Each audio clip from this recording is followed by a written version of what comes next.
This is the Star News Brief from Tina Momboni. Details have emerged of plans to airlift at least 15 MPs and parliamentary staff to watch this year's World Cup in Qatar. The Star can report the MPs will have all their expenses including airfare, accommodation and daily allowances footed by you, the taxpayer. The trip, which critics have termed extravagant, comes at a time the country is grappling with acute famine, with many families at risk of dying of hunger. Get a copy of The Star by subscribing to our e-paper for only 40 shillings by logging on to www.mgazzetti.com.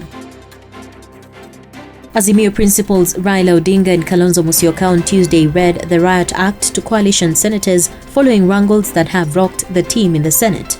Raila of ODM, Kalonzo of Wiper, and retired President Uhuru Kenyatta, who was represented by Jubilee Secretary General Jeremiah Kioni, met the senators for the crunch meeting to forestall a fallout in the outfit. During the meeting at Jaramogi Oginga Odinga Foundation in Upper Hill, Nairobi, the leaders are said to have fired a warning shot at opposition lawmakers to cease the squabbles.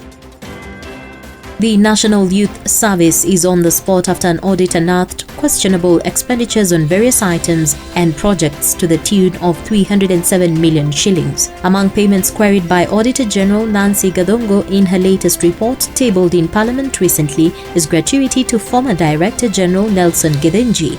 The report shows Githinji was paid 7.5 million shillings by the service in form of gratuity, with the auditor saying it was irregular since the officer faced a court case. The vetting of the 51 Principal Secretary nominees hangs in the balance after an employment court stopped their vetting pending determination of a case filed by the Law Society of Kenya. On Monday, Justice Nzioka Wamakau issued orders stopping the process that was already underway, with several nominees already vetted awaiting approval. The LSK has challenged the list of nominees, arguing it lacks gender, ethnic and regional balance. And he was not born in Mathare, Nairobi, but had many friends in the slums whom he visited regularly. With every visit, Patrick Alulu saw the tribulations of children and toddlers, and though he tried to turn a blind eye at first, the picture stuck in his mind. However, one time during a visit in the area, two toddlers crawled up to him as he was eating, and without a word, their eyes told the story of their hunger.